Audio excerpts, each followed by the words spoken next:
Hello friends, अस्सलाम वालेकुम। क्या हाल चाल है आप सबके। उम्मीद है आप सब लोग ठीक होंगे। मैं भी ठीक हूँ, लेकिन मैं थोड़ी सी ढीठ भी हूँ कि मैं हमेशा कोशिश करती हूँ कि टाइम पर अपनी वीडियो बनाऊँ, लेकिन इसके बावजूद इसमें बहुत ज़्यादा गैप आ जाता है। लेकिन आप लोगों के पसंद करने की वजह से मुझे हौसला रहता है कि चलो शुक्र है कि मैं चाहे थोड़ा लेट लगाऊँ, लेकिन वो चीज़ जो मैं बनाती हूँ वो आपको पसंद आ जाती है। आज की वीडियो चूँकि 14 अगस्त के मुतल्लिक है, लिहाजा 14 अगस्त आप सबको बहुत ज़्यादा मुबारक हो। लेकिन आज हम थोड़ा सा कुछ मुख्तलिफ करने वाले हैं। अगरचे वो वीडियो भी मैं बनाऊंगी जिसमें सेलिब्रेशन की चीज़ें दिखाई जाएंगी, लेकिन एक चीज़ मोस्ट इम्पॉर्टेंट है कि और मैं एक दिन इसी चीज़ के हवाले से बैठी सोच रही थी कि हमने अपना कितना टाइम वेस्ट कर दिया। लिहाजा पाकिस्तानी होने की हैसियत से हम सब का फ़र्ज़ है कि हम इस टॉपिक पर सोचें भी और बात भी करें। इसका मकसद किसी को ख़ास तौर पर टॉन्ट करना नहीं है और ना ही किसी ख़ास ग्रुप को निशाना बनाना है, बल्कि क्योंकि हम सब भी इसमें मुलव्वस हैं और हम सब कसूरवार हैं। लिहाजा जो चीज़ें मैंने डिस्कस करने की कोशिश की है, मुझे उम्मीद है कि हमेशा की तरह वो भी आपको पसंद आएंगी।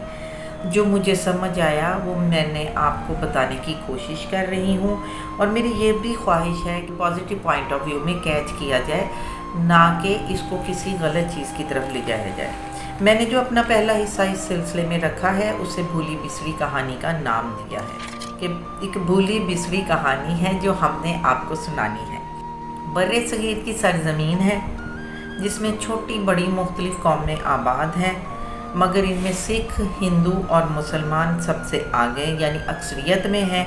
और इसके बावजूद वक्त के साथ रहते जो ज़्यादा दो बड़ी कौमें नुमायाँ हुईं वो थीं हिंदू और मुसलमान। इसी सरज़मीन पर मुसलमानों ने 100 साल हुकूमत की, लेकिन इसका मतलब ये नहीं है कि दूसरी कौमें जो हैं उन्होंने वो कभी हुक्मरान नहीं रहे।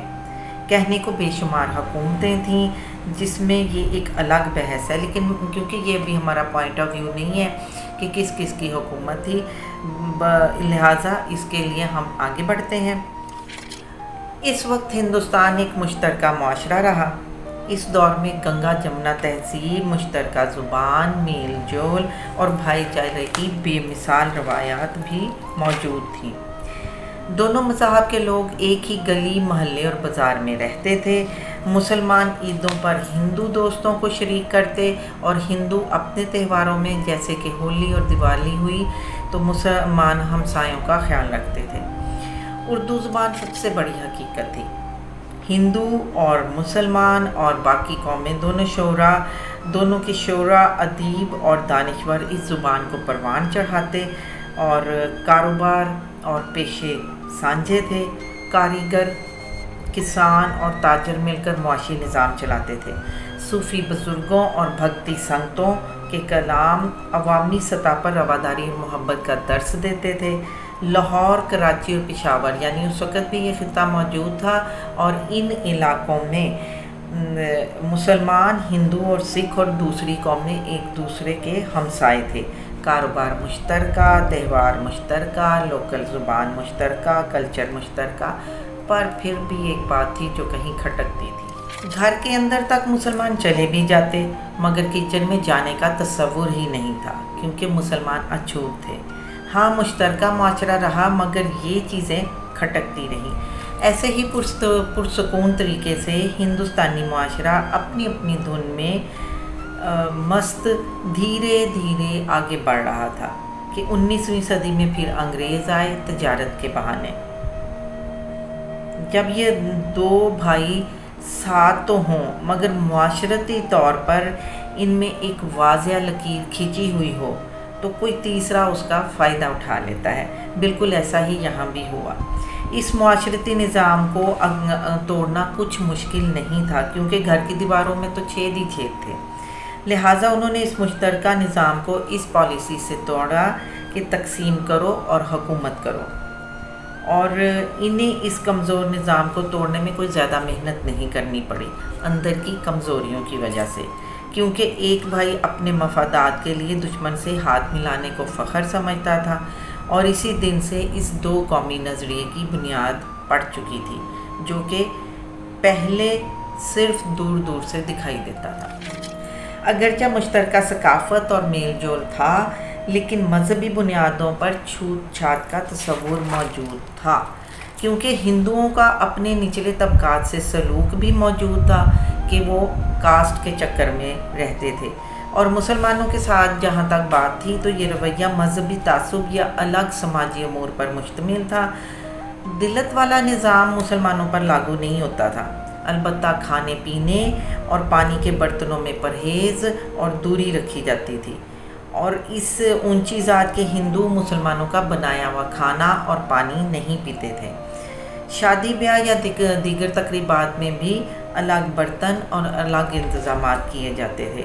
हुक्के जैसी चीज़ों में भी पाइप के ज़रिए से पीने का रिवाज था, यानी उसको पाइप लगाकर तो उसे इस तरह से शेयर किया जाता था, कहने को मुश्तरका निज़ाम था। 1930 से 1940 के दरमियान गाय ज़बीहा के तनाज़ात और उर्दू हिंदी तनाज़ा की वजह से ये दूरी तलखी और फसादात में तब्दील होने लगी।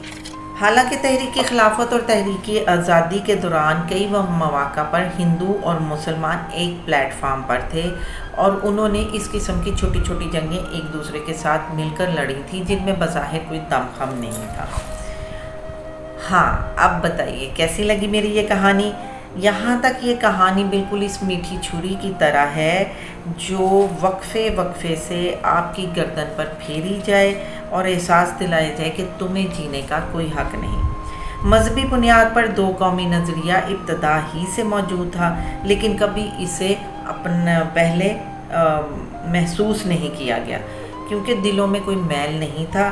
फिर भी ये फ़र्क दोनों को ले डूबा, और आखिरकार 1947 तक सब कुछ बदल गया। हिंदुस्तान तकसीम हुआ और एक हिस्सा भारत और दूसरा पाकिस्तान कहलाने लगा। यहाँ तक कि मैक्सिमम स्टोरी से आप लोग भी अच्छी तरह वाकिफ़ हैं। ये वो कहानी थी जो हमने अपने बच्चों को सुनानी थी, और हम सुनाते चले आ रहे हैं, और यहाँ तक हमारे बच्चों को फ़ख्र भी है। जो दरख्त हमारे बड़ों ने लगाया, बच्चे उसकी छाँव में बैठ गए, ये सोचकर कि अब हम आज़ाद हैं और अपने मुल्क में आज़ादी के गीत गाकर इसे तरक्की की राहों पर गामज़न करेंगे। और इसी बात की खुशी हम हर साल धूमधाम से मनाते हैं इस नारे के साथ कि पाकिस्तान जिंदाबाद। तो ये वो चीज़ें हैं जो 1947 से पहले के हालात थे। यहाँ पर एक चीज़ क्लियर हो जाती है कि एक दुश्मन हमारा ऐसा है जो हमारे सामने है, लेकिन अगली वीडियो में मैं आपको इसका एक दूसरा रुख भी दिखाने लगी हूँ। तो फिर मिलते हैं। अल्लाह हाफिज़।